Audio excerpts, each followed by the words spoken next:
ఏదైతే ఇక్కడ మీటింగ్ పెట్టారు ఏంటి అసలు 3 కోట్లు తీసుకున్నారనే ఆరోపణల మీద మీటింగ్ పెట్టారు. సో మరి నిజంగానే 3 కోట్లు తీసుకొని చేస్తున్నారు ఇదంతా ఎట్లా చూస్తారు దీన్ని మీరు అసలు? ఏంటంటే ఈరోజు ఈ సమావేశానికి ఒక తల్లిదండ్రులు అందరం విచ్చేసాము. ఏంటంటే ఇది అంత గవర్నమెంట్ యాంటీగా ఉన్న వాళ్ళు కావాలని చేస్తున్నారు.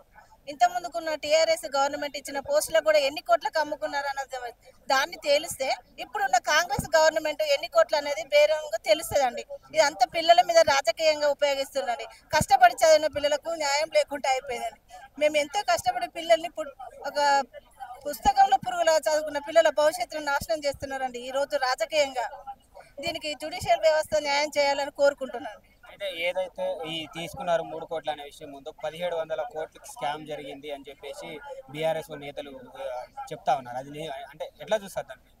ఇప్పుడు బీఆర్ఎస్ గవర్నమెంట్ అంటే అందులో ఉన్న వాళ్ళ కూతురు కేటీ ఇప్పుడు పేర్లు అనొద్దానండి నేను ఇప్పుడు అంటే మా ఆవేదన ప్రకారంగా పేర్లు అనాల్సిన వస్తుందండి.